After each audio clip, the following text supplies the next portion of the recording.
winter is coming, and there will be a day very soon when these large, lush jungle leaves will be replaced with hard frosts, freezing fog, ice days.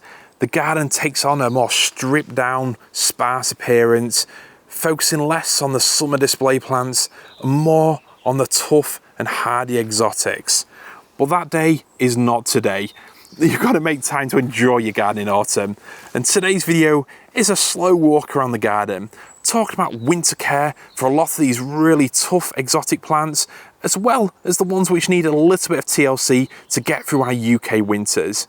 Growing a tropical, exotic or jungle garden here in the UK can be as tough or easy as you want it to be. But today I want to give a balanced and hopefully experienced overview of the garden here and what I need to do to look after it in winter. So let's get started. Beginning today's walk around then in the same place as my last garden tour, you'll notice that Begonia grandis Sapporo now is flowering away. It really does add a touch of elegance to this shady but colourful small tropical border. And in fact, the one theme that ties all these plants together is the lack of winter care required. So in the middle, we've got a Trachycarpus wagnerianus or waggy. Those are really tough little palms. It takes severe cold to damage them. And I think in this part of the garden here, even though it's north facing, it doesn't actually see a lot of direct sun in winter, it's done perfectly fine so far. Admittedly, if you've got very young plants and they are potted, it can be worth bringing them a little bit closer to your house, maybe somewhere more sheltered, a polytunnel or greenhouse. But in reality, these tough little palms, as well as the Fortunii, are incredibly hardy and okay outside in all but the most severe winters. And when it comes to plants around it, there's a mixture. Some deciduous ferns, others evergreen. The Persicaria purple fancy at the back there, that gets cut right back by the first hard frost. But the great news, you'll know this if you grow Persicaria, is that it comes back relentlessly. In fact, this is a plant, along with Red Dragon, that tries to grow between the cold spells in winter. So it's certainly a tough little plant that can survive almost anything, which is more than can be said for the slightly more tender, as you can see, not just in terms of cold hardiness, but also how tasty it is to slugs. I was warned about this. Conigram emiensis, maybe not the toughest fern, and when it comes to growing the slightly more tender ferns in your garden, you can always mulch them with a bit of straw to keep the worst of the cold off. But as we head through, we'll see some more plants, some lessons from last winter, and things that I might change going into this winter. This border here then, today lit up by the diffuse September light. I filmed this on the last day of September. At the minute it looks incredibly leafy and jungly, but in winter a lot of these plants are either deciduous or appear to be deciduous. The frost cuts them right back. So there we've got Persicaria, that's the Red Dragon. That one just disappears to ground level. But again, like Purple Fantasy, it's soon to burst back up to life again, only to be cut back down by the next successive frost. But they're incredibly tough, hardy plants, and I don't do anything to look after in winter. Now, when it comes to Tetrapanax, I have actually done a full video all about the winter care. And I think the lessons from last winter are basically that if you've got a potted plant, it's worth giving it a bit of extra TLC. Move it into a polytunnel or greenhouse. When they're planted out, I think you really just have to roll with things. Unfortunately, they don't like being wrapped for large periods. If you wrap that whole trunk or stem with fleece for weeks on end, it creates a lot of humidity and can lead to the plant rotting away. So my advice would still be, if you've got a plant in the ground, if it's got a woody stem, leave it to it, let it battle through the weather, and in spring you'll see where it wants to grow back. If it's only a young plant and it's really cold winter again, then it might have to come up from suckers again from ground level. If it's a larger plant, you may find it just continues growing as usual, or that it starts to grow from lower down the trunk. But either way, I really wouldn't recommend wrapping them. They are incredibly tough plants, but it just really depends on how cold the winter is as to where they start growing away from. We've got Borinda papyrifera there, the blue bamboo, an incredibly sought after bamboo right now. Maybe not the toughest in winter, but I've got to say, it might look a bit rough, but it soon bounces back. It's not incredibly tough compared to some Phylostachys or Fagecia bamboos, but it can certainly take a good bit of cold. Now, looking down, this tree fern here, again I've done videos all about tree ferns, and I think in winter, it generally depends on how cold you expect the winter to be. So if you live in a colder area, I would certainly go down the route of wrapping the trunk before any really cold weather, and certainly stuffing straw into the crown. So what I do here is, you'll probably see a bit of a clue there, I leave the fallen leaves in the crown, I put some straw in there as well and some fleece. Last year I did actually buy some of the Hedychium coffee sacks after seeing, I think it was Ian Jones over on Facebook, he uses them to wrap his ferns. Again, you might have seen it on Gardener's World at Yorkgate Garden. What they do is they actually use them to create a jacket around the actual trunk itself. And with tree ferns, it's all about protecting the top 30 centimetres or foot of trunk. That's where the main growing point is. If it's your first year growing tree ferns, you've maybe bought a new beauty, added it to your garden this spring, I would highly recommend checking out my video looking at tree fern winter care. I'll link to it in the description below, or I'll put it somewhere up there. That video, I go through what temperatures I actually apply the different protection methods and what I generally go for as the temperatures plummet and severe freezes threaten the garden. But incredibly, they are really tough plants. They can take a serious amount of cold.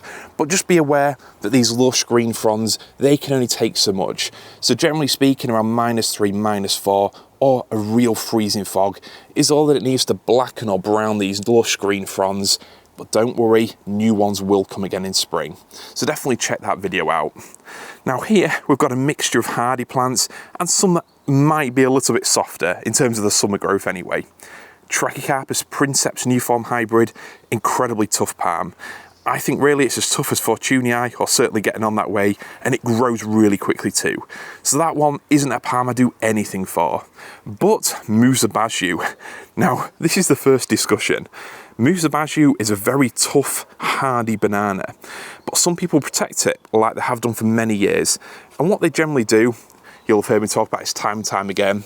If I show you down here, you've basically got a main shooter stem in the middle, and around that you've got all these pups that pop up around it.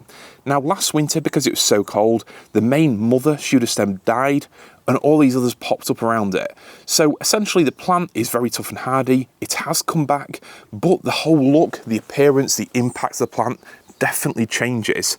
So if you want a plant that's incredibly tall with a lot of impact, it's well worth protecting the main shooter stem. And this is very straightforward. So what you do, if I lean in here, is you push some canes in around the plant, maybe around 20 centimetres away, something like that. And I just wrap fleece all around them. You create a kind of enclosure, a cylinder that encompasses the plant. And then I pack dry straw into the middle of the enclosure. It's important to use straw rather than hay because it's got less seeds in it, so you get less grass growing all around your garden in spring. And then you just cover the whole thing with something waterproof. I use black plastic pots, something like that, just to keep the rain out. And I find that's a very efficient method of keeping the plant safe from even deep freezes. Now, if you don't do anything like I did last year, all I did was cover the plant with fleece. Unfortunately, during week-long freezes, temperatures dipping below -7, the shooter stem just simply froze, it cracked up and it died. So, as a result this year, my plant is only around probably 5 foot tall. Definitely not the impact that I hoped for. So if you want a tall plant, protect it. If you've got a bigger plant already, it's well established, chances are it'll grow quicker than mine in summer anyway, even in the cool summer, so you can just leave it well alone. But ultimately, like a lot of these plants, it depends where you are in the country. If you're new to growing these, if you've got a young plant, I would definitely recommend protecting it. If they've been in the ground a few years, or you live in a milder part of the country, just leave them to it. Let these leaves brown and blacken with the first frost, and they will actually stay on the plant and help protect that shooter stem from severe freezes. Looking through a bit further, we've got more Tetrapanax here. What I will be doing is digging up some of these because the plant pupped quite prolifically last year and I don't need them all growing here.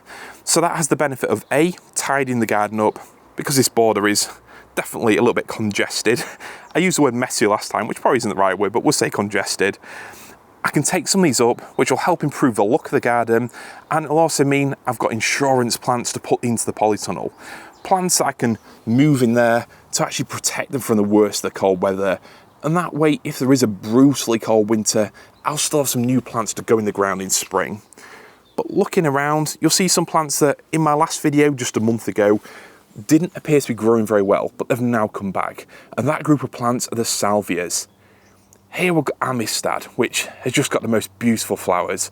I did a video about this, probably I think it was last year, 5 reasons to grow Salvia Amistad, and to be honest, there's a lot more, but really it's just such an incredible flower. So amazed that they can come back from such severe cold. But if you live in a very cold area, I would definitely recommend lifting these plants as traditionally done. Just simply dig the whole plant up, put it in a pot, and move it into a polytunnel or greenhouse over winter. And that way, you're guaranteed to get a plant for next year. With these, although they have come back, the growth has been very slow. They've only just started flowering this past week or two. So really, I've missed out on a good few weeks of Salvia Amistad goodness. But there is another thing you can do if you've got the room for any kind of salvia like this Amistad, and also this concolor up here, which has just again started flowering, is take cuttings. So essentially, you choose new growth from the plant that doesn't have a flower on it. That bit there's not the best example, but if I show you down here, one of these new shoots here, something like this, if you chop that back, you can create a cutting, and if you just have one pot, you can put maybe 4 or 5 cuttings in there, and that way they'll root really quickly at this time of year, and you've got some plants to go in your garden next spring.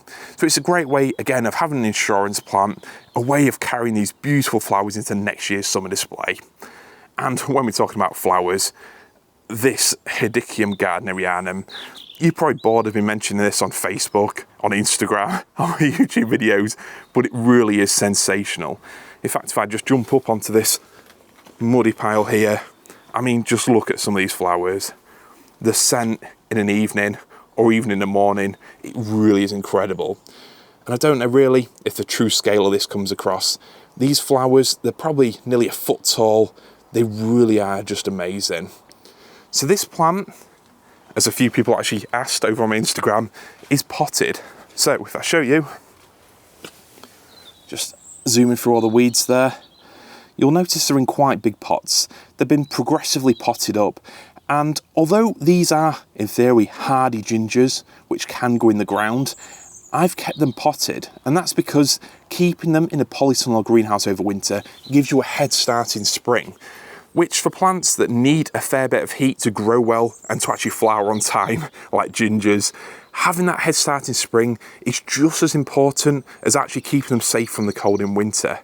Because otherwise, as you might have found yourself, if you grow gingers and just leave them in the ground, at this time of year you can have a lot of leafy mass but not any flowers yet. So I find personally keeping a few prize gingers in pots, moving them to a polytunnel in winter really gives me the best of both worlds. You get that winter protection from severe freezes and you get that head start in spring. But anyway, pushing past these gorgeous flowers at this time of year, I'll show you a couple of tender plants. The first one is Ensete ventricosum maurelii. I've done a video all about how to overwinter these, and I'll link to it in the description below. As you can see this year, there's quite a lot of damage to the leaves, and when Yorkshire Chris, popped around to the garden, this is something that we both discussed. Is there some kind of viral Ensete ventricosum infection going around? Is it a fungal issue? Some leaves appear mostly alright, but have blemishes to the sides. Others feature these brown crispy patches spreading across them. So is this something that you've had in your garden, or are your Ensete perfectly okay? Let me know in the description below. But when it comes to winter care, I definitely recommend checking out my full video on how to look after these in winter. You can leave them in a polytunnel greenhouse, but if it's a very cold winter, then they don't stand a great chance of making it through. So I personally dig them up and basically half dry store them, keep them in pots in a cold room inside, or a cool room should I say. Ideally on the dry side, you really slow the growth down and essentially treat them as a bulb over winter, ready to get started again in spring. But unfortunately that doesn't work for every plant, and here we've got an Alocasia. Now in my last tour I actually talked about how this plant has hardly grown this year. So typically in the last month, with that extra boost of heat at the start of September, it's pushed out this magnificent and glossy new leaf. It really is amazing. This Alocasia though, it doesn't really like being stored too dry.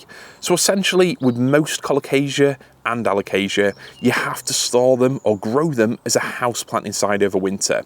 So what I'll do before the first real frost, before it actually gets much colder than 5 degrees at least, I'll dig these plants up, pot them up into a relatively small pot, just enough for the root mass, and then I'll remove any damaged or yellowing leaves, shall we say, just keep the top few, and then essentially it just gets put in a tray in a small little end study room that I've got, basically a greenhouse, and then I leave it, only watering it every month or so, just dripping the water in and keeping it on the dry side.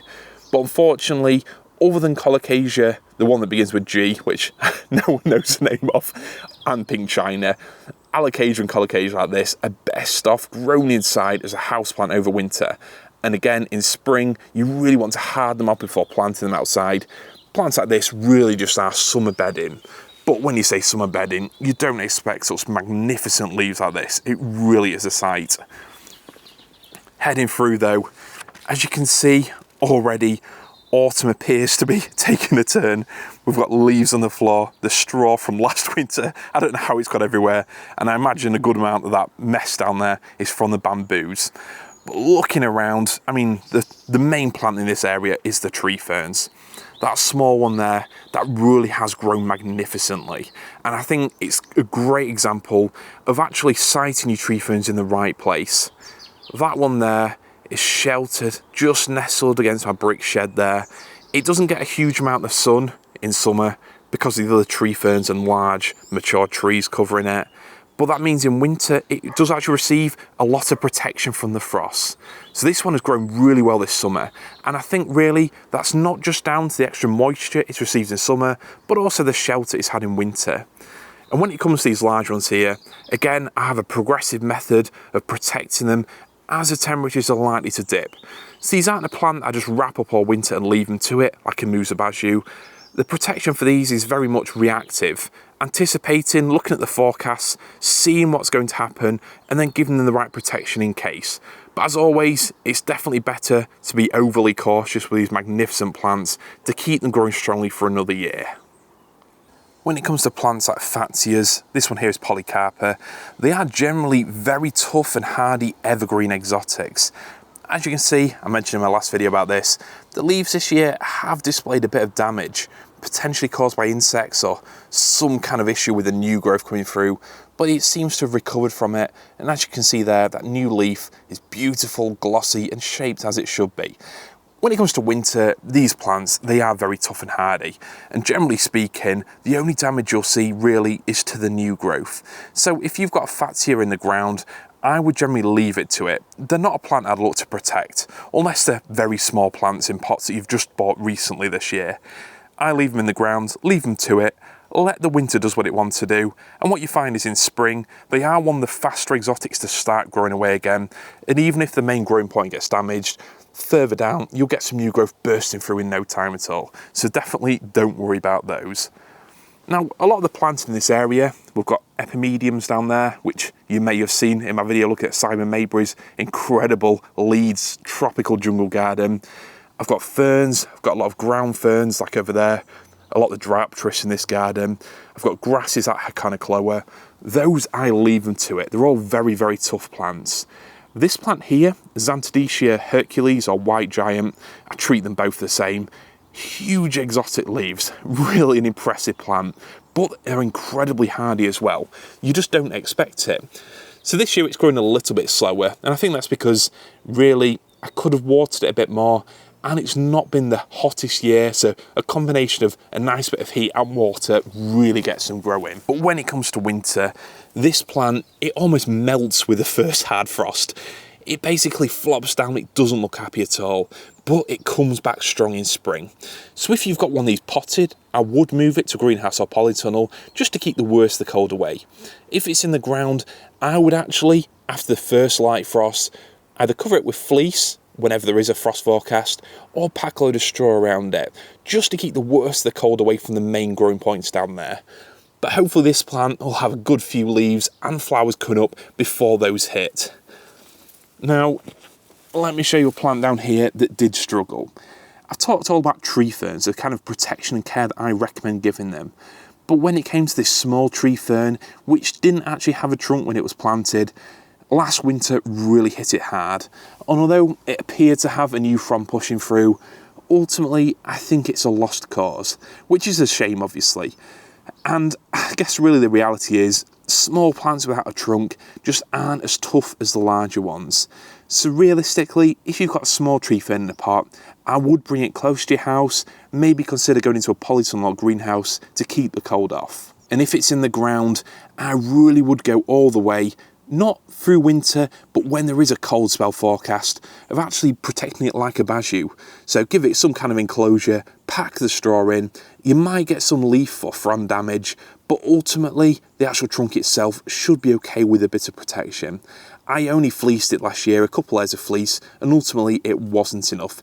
So that definitely is a lesson learned. And probably the most important take home is, whatever the plant you grow, whether it's a tree fern, Schefflera, Fatsia, Tetrapanax, the younger plants, smaller plants, aren't anywhere near as cold hardy and tough as the larger versions are. So really just give them a bit of extra TLC, look after them the first couple of years, and that way they'll grow up to be strong, tough and beautiful exotic plants. So we'll just zoom through here. This is the jungle clearing area. I literally haven't done anything out here since the last video, so please ignore any mess, any weeds, anything that might be growing in the wrong place that I previously talked about moving. But as you can see, really, the planting around here, it's generally the same theme as has gone before. So we've got a lot of bamboos, which I don't do anything for in winter. You get some, like up there, luxurians, which takes a bit of winter damage. It always goes a little bit brown and crispy when temperatures get below sort of -6, but it comes back again in spring. You get others, really tough Hedychium Borindas, that can just sail through winter no problem at all. And again up there, Tetrapanax Princeps new form hybrid, looks stunning, and I don't do anything with those in winter.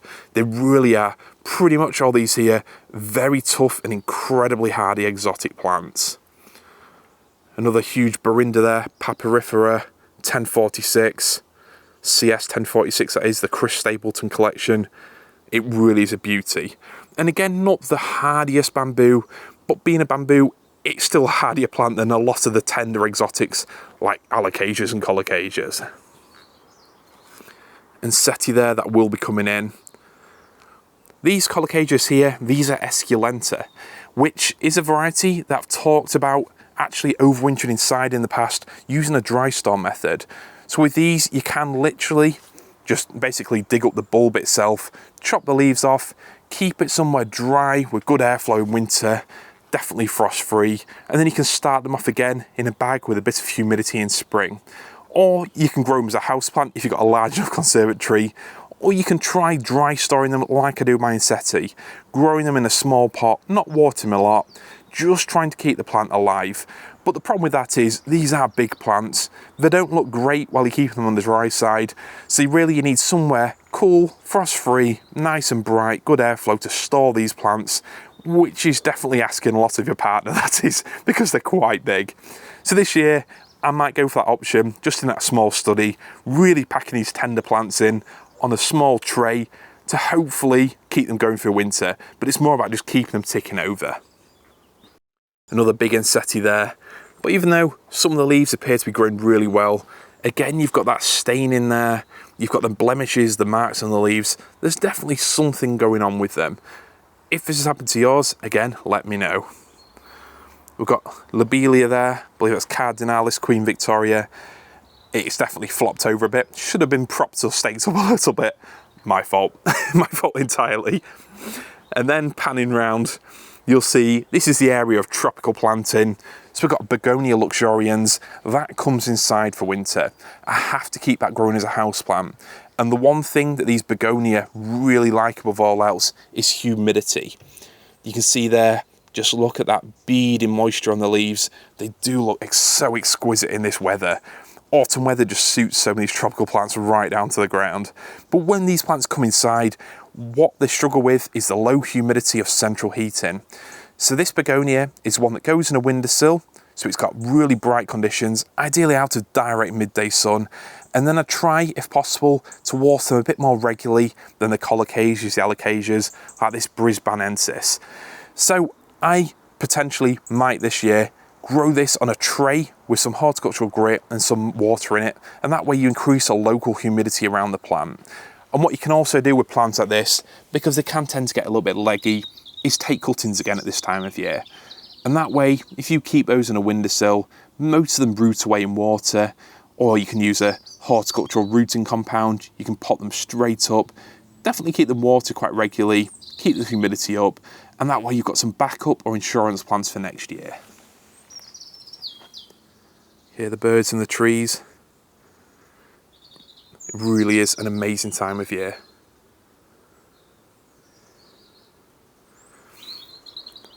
So, Gunnera. This plant is huge this year.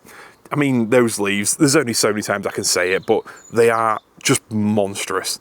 They're colossal. They've taken up pretty much this whole area, but I wouldn't have it any other way. And although the leaves are completely massive, the crowns of the plant are still pretty much the same size, a little bit bigger. So before the first real frost, I chop all these leaves back, literally just chop them right back there. If you want to see more about that, check out my epic overwintering video.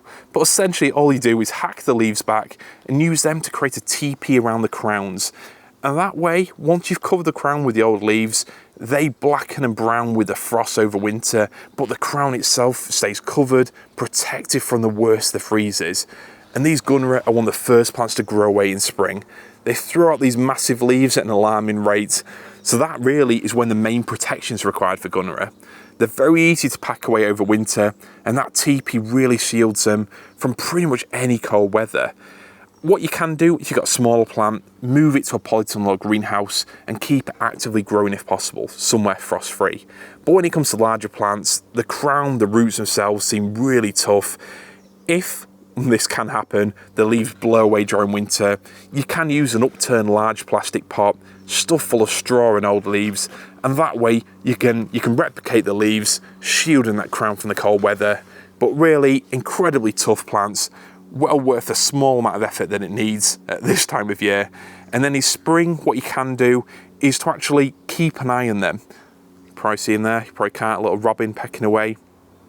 In spring, you do need to be a little bit wary about the new growth pushing through, because from those huge crowns erupts this amazing red alien-like growth.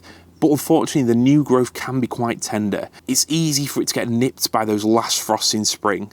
So really, that's the key time of year when I actually think about protecting the Gunnera, because at that point, they're pushing the old leaves off, they're bursting through, and I try to fleece them if there is a frost forecast. But really, at this time of year, I let them grow and grow and grow until as those autumn leaves spill down from the trees around us and the first few frosty nights are forecast. Then it's time to prepare them and put them to bed for winter. But very, very tough plants, and as long as you give them maybe an hour of care at this time of year, they'll grow away without any fuss at all. Panning round then, we've got some more plants which, again, grow really well without any kind of TLC. These cannas are the ones that actually stayed in the ground last winter and have come back. So there's mixed results there, just to change the subject. Some cannas have grown really well, others haven't done quite so well. So if you are growing cannas in your garden, if it's your first time growing them, I would be tempted to dig them up, bring them into a polytunnel, and that way you can guarantee that they'll survive winter and you give them that head start in spring just like the gingers. And you plant them out when the last frosts have passed for your area, maybe around mid-May, early June, and they'll grow away perfectly well. Here I did try some cannas in the ground and a lot of them haven't returned, which is why I've let this Persicaria Red Dragon just spill over the whole area. But looking up there, you'll see the Canna Altensteinii. These are a plant that I talked about in my last garden tour video. They've come back despite those week-long freezes, the brutal frosts. They've come back and they're just as good as ever. So I guess really it's a case of experimenting with cannas. If you've got a few of the same variety, maybe try leaving one in the ground. Put the other two in the polytunnel or greenhouse. If it's your first time growing a canna and you've only got one of that particular variety, then I would definitely dig it up, put it into a small pot, and keep it on the drier side, but without letting it completely dry out in winter. They're so easy to keep in a polytunnel or greenhouse over winter, especially once you chopped all this foliage back, just dug that rhizome up. They hardly take up any room and they don't really need any attention at all. So it's well worth doing. But with a bit of experimentation, a bit of laziness, a bit of efficiency, you do find that some that you leave in the ground can survive perfectly well. even in less than optimal shady spots and in colder than expected winters. But going back to the main point, here are some plants that don't need any winter care at all. Persicaria Red Dragon again, that burst back from the ground, it can survive pretty much anything. Just really incredibly resilient plant. And here, this beauty is Begonia grandis, a hardy begonia. This one loves shady spots, and I will actually be adding more of these to my garden in spring. I just think they're beautiful. And for my garden here, I did spend probably the first couple of years trying to grow really sun-loving summer tropical planting, and ultimately this area is too shady. And when I saw this begonia here with those ferns behind it, this is the kind of plant that thrives here, and visually it just works as well. So I want to have more of these beautiful leaves, and in winter you don't need to do anything to this plant. Again, like the Zantedeschia, it kind of just melts into the ground. Those first hard frosts cut it right back, but with this begonia, it'll survive under the ground and it'll pop back up again in spring, which I think really is incredible. For a plant that has these beautiful dainty flowers, and then the leaves, if you haven't seen these before, just look at that red colour. When the light's shining through those, they're just this amazing vivid crimson colour, worth every bit of effort you put into it, which is pretty much none at all. Lovely plants, perfect for a shady damp spot in your jungle garden. Heading through a bit more then, you'll see since the last video, the Gunnera has got even bigger, it's taken up even more room. The Tetrapanax are bursting out of their space there. Further up the Persicaria, they're certainly spreading around. It's actually a battle just getting up the garden now, and I'm looking forward to winter in some respects. But these Tetrapanax, again, watch my last tour to get an idea of what this plant did in winter, but that main stem there, it died right back. The stem still left there, the trunk should I say, but what's happened is there's a forest of pups around it. So if you've got a standard Tetrapanax papyrifera, this is what can happen. Unfortunately, there's not a lot you can do to protect them. Again, if you've got a plant that has pup this last winter, I would recommend taking an insurance plant maybe this time of year, but certainly don't wrap the whole thing all winter long. It'll just rot away, not the best thing you can do for it. So ultimately, they're a plant I will leave to it. Whatever the winter is, what'll be will be, and the size of the plant next year is entirely defined by it. But again, I will be taking some of these out this winter, potting some up, so I've got some to maybe move on in spring, and also a few backup plants just in case it's an absolutely brutal winter. But that being said, it's a nice leafy plant. It just doesn't have the height and impact that it could have done if it wasn't quite as cold in winter. This area didn't really work out, but I've got a few changes in mind to really improve it next year. As you can see, this Musa basjoo, over the past month, it's actually grown surprisingly well. So although it doesn't have the impact that it did last summer and potentially could have had this year, it's still, that top leaf is over 6 foot tall. It's not done completely bad. But what I might do is actually protect it this year. So I keep this height, the shooter stems, and all I mean by that is, rather than, if it's a really bad winter, those getting cut back to the ground and me starting literally from ground level, if I can keep most of this height without starting from there, then next year, you might get even more height as they reach up into the sky. So I think for this one here, just to complete this sort of tropical jungle vista, a taller basjoo there really will be worth the effort. Tree ferns, I just love the look of them in autumn. When you start to get the leaves falling on them, the crown basically protects itself as they fall into it. I only need to put a bit of straw into them around late autumn time before the first real frost. That's all I do with these, unless there's some really brutal weather forecast. But visually, the look of those glossy green fronds with the beautiful orange, browns and yellows of the fallen autumn leaves, it really is just such an amazing sight. The Persicaria's gone a little bit crazy here.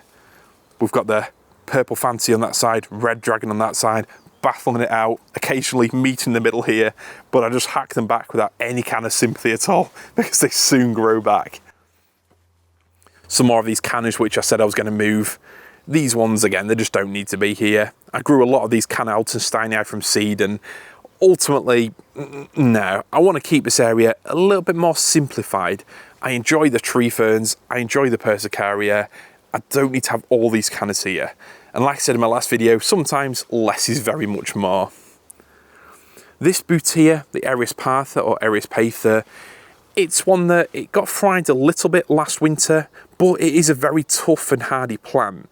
I did fleece it for the very coldest nights, but what I found is, if you look up there, the damage is mainly to the edges of the new leaves.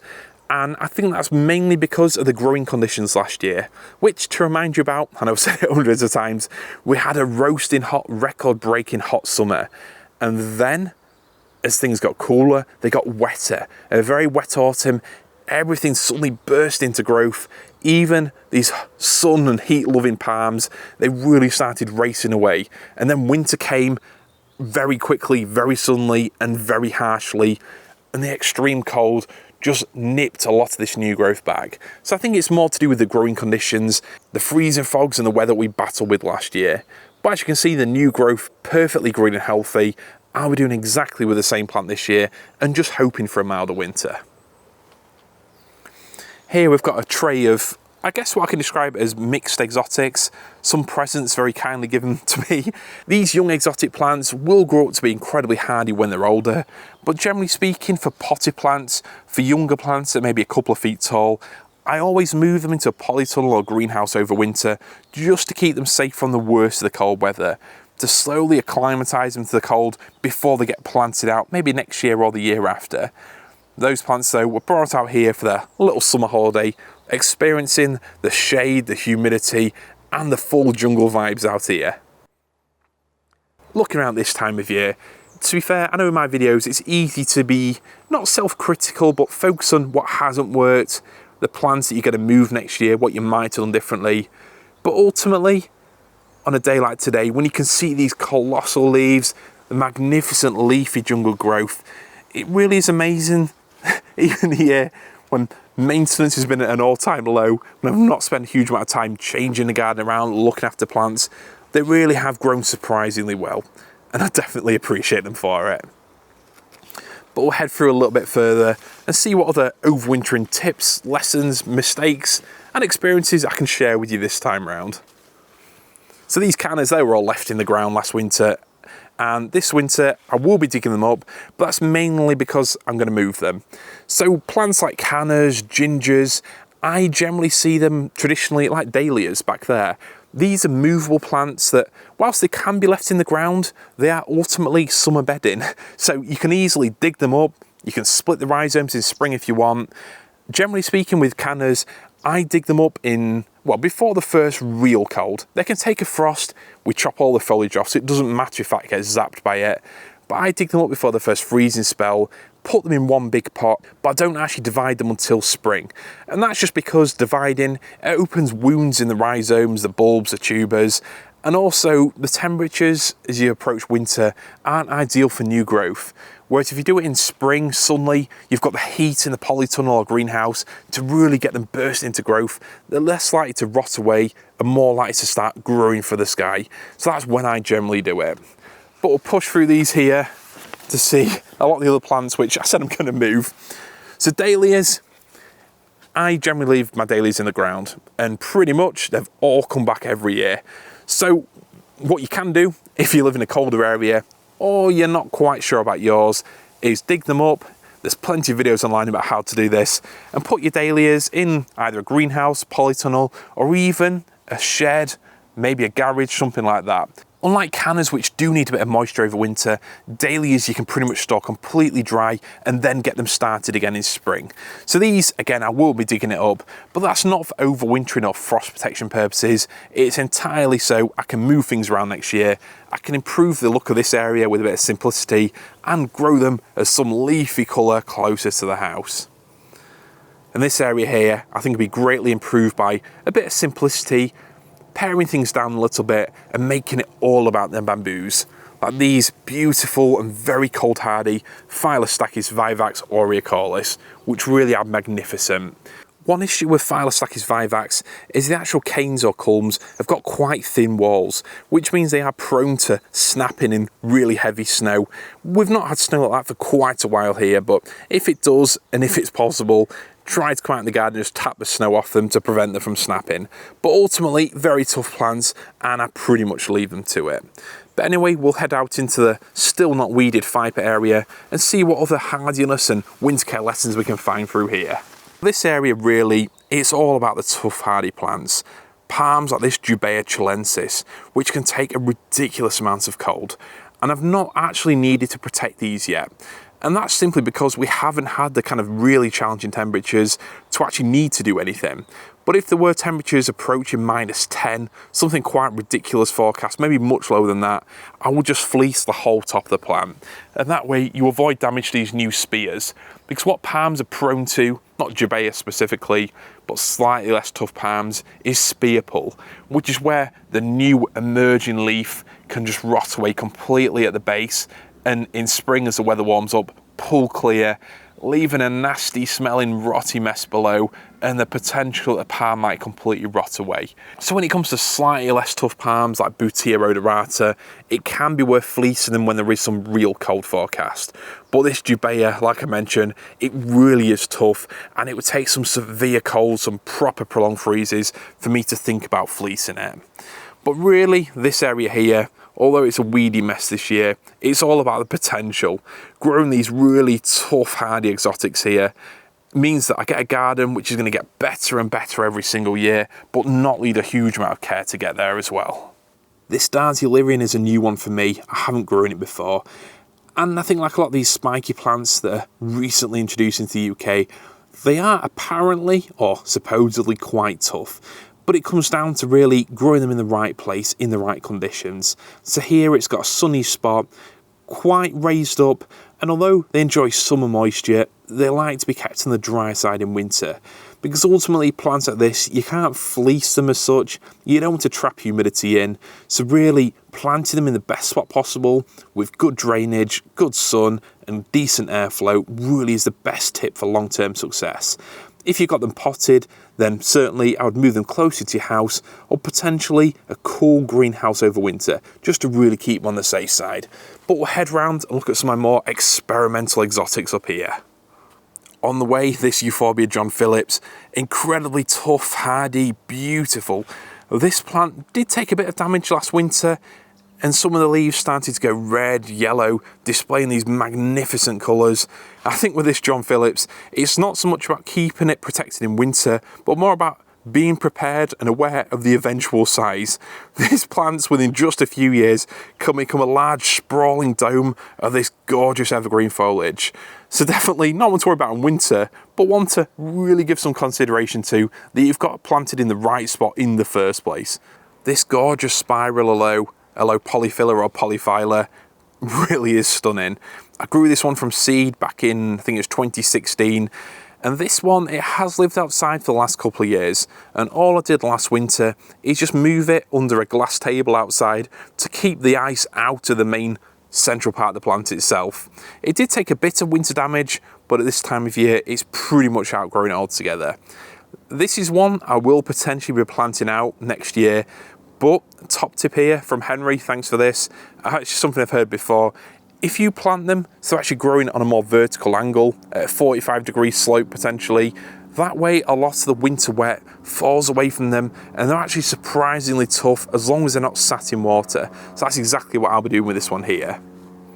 You can hear the planes just lazily droning overhead, but looking across there, we've got the yucca citrus twist, we've got the big Camrops palm, the huge Butea hybrid palm. These are all plants that I've got no winter worries about, and they'll be facing anything that winter throws at them. It really will take some ridiculous cold. We're talking, again, really below -10, some proper prolonged freezes, to really inspire me to put some protection over these. And when it comes to protecting larger palms like these, I would generally recommend getting some of those fleece bags, the really heavy duty ones, and simply putting that over the top of them in winter. But only do it for the very coldest nights. Palms like these don't want to be wrapped for months on end. That really is absolutely critical. They need the good airflow, they need the fresh air, and if you wrap them for too long, you can end up killing them with kindness. So you don't want to do that. This beautiful Buteagris Erispatha or Erispatha, this one isn't quite as tough and hardy, and it's quite a young palm too. You might have seen it in my recent fire pit video, and then again in the garden tour following it. This is a palm that potentially is the most cold hardy variant of a Butiagris hybrid, but it's still not the toughest palm in an absolute sense. So this is one that I will be leaving to it, but I will be prepared to build a small enclosure around it if things do get incredibly cold and challenging again. The leaves ultimately are quite flexible on this, so I can soon bend it, fold the plant up, and that way keep it safe from the worst of the cold. But ultimately, a plant like this, long term, has to take its chances. You can dramatically improve those chances by keeping it in a polytunnel or greenhouse while it's small and potted, like I did last year. And then when you do plant it out this first few years, just be prepared to give it a little bit of TLC. And yes, I don't really enjoy growing plants in the garden that need full enclosures making and properly wrapping up all winter.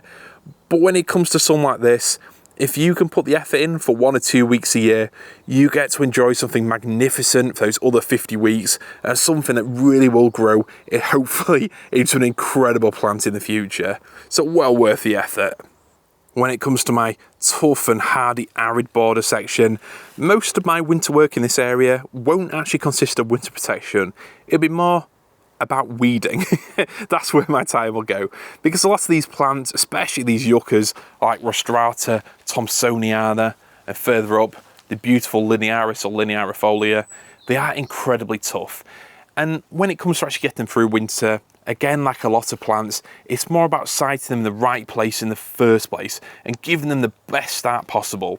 So in the case of these here, the arid plants generally come from Mexico, drier parts of the world, and although a lot of them come from altitudes, elevations where they do see frosty, freezing weather, I've tried to give them really good drainage here, plant them in grits and sharp sand to really help drain that water away.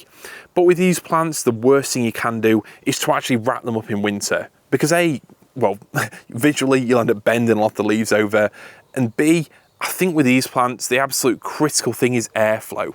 A lot of these plants are only really tough and hardy if they've got that fresh air blowing around them and the humidity, the moisture isn't trapped all around the trunk. That's when problems happen. So these plants here, someone actually asked me about these. Yes, they are mostly planted out this spring, so they are newly planted, but they have withstood winters outside. The bigger ones that I'll show you very shortly, those have been stood outside in pots through prolonged -6 temperatures without a problem at all. So in the ground, they'll be even tougher, even hardier. But the crucial thing is get the planting right in the first place, and then you've got less to do in winter. But above all, before buying any arid plant like this, before being too experimental, just see which varieties, which species other people have had success with in their gardens. For example, Yucca rostrata here is really tough and hardy. In Scotland, I know people who've tried it, one of you which watches my channel, and they haven't had a lot of success with it. Whereas linearis or linearifolia is even tougher still. But down here, it doesn't mean we can grow everything in Lincolnshire. I tried growing the Rigida or Rigida, however you pronounce it, hybrid cross rostrata, a beautiful blue yucca, and it simply couldn't take our winter temperatures. So it's all about doing a little bit of research, find out the best varieties for your garden in your area, and then in winter you've got a lot less to worry about. These beautiful little agave parii, generally speaking, when it comes to hardy agave, so parii, montana, avatifolia, there's a few others as well that are worth a go. The best thing you can do is to keep the winter wet away from them. So you can get a sheet of that maybe double cell polycarbonate. You can chop it down to create an overhead cover. So basically just chop a little square of it out, put some wooden legs on it, push them into the ground, and that way you keep the rain, the ice from freezing in the middle of the plant itself, but you've still got that airflow under it. That's what you should do. Now, actually finding the time to do that is another matter. So you either need to be very diligent, very efficient, and get everything sorted before any real cold comes. It's worth protecting agave a little bit earlier than required, so you can keep a lot of that autumn rain out of them. But with that good airflow, they can take a really decent amount of cold. Again, good drainage, good airflow is what's required for these. If you've got an agave which isn't quite as hardy as the ones that I mentioned, then I generally keep them inside. Keep them in a well-ventilated greenhouse, bring them inside, put them on a windowsill, but you don't need to water them much at all over winter. They prefer the dry conditions, very tough, very resilient to droughts, and then come spring, harden them off and bring them back outside again. some different hardy sedums here, and a lot of plants I will be leaving out, take the chances, and really settle into these beautiful gravel beds. Clouded over now, but still a lovely time of year to be outside. Looking over this way, you'll see my golden barrel cactus, which is Echinocactus grusonii. That one will be coming inside complete with all the weeds. I don't leave that out in winter. Unfortunately, here in Lincolnshire, even in a mild winter, it's unlikely to make it through. And the same goes for a lot of the aloes and unusual succulents we can try outside in summer. I guess really, it's not just the cold that will get them, but the winter wet. So really, that's what does them in.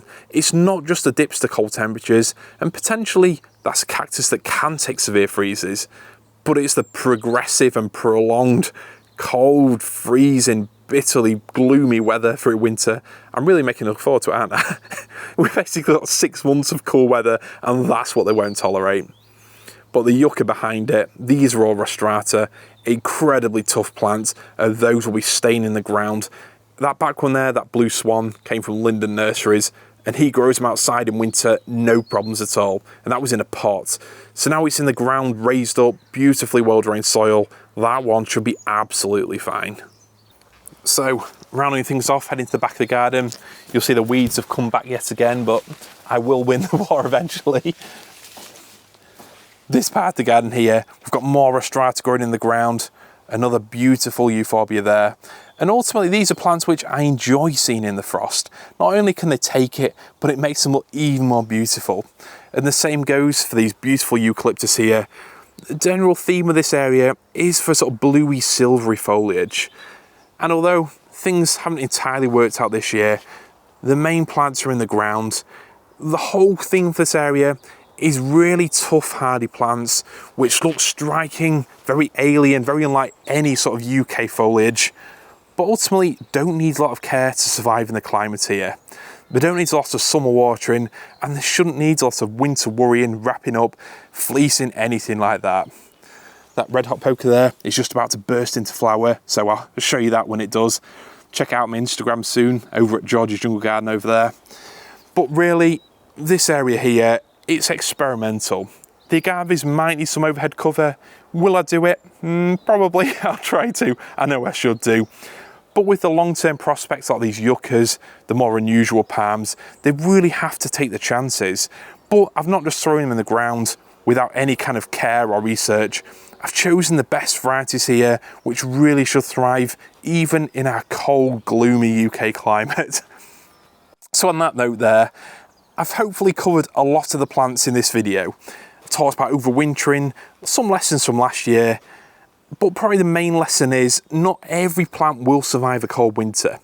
Last year, a lot of my younger Schefflers didn't make it.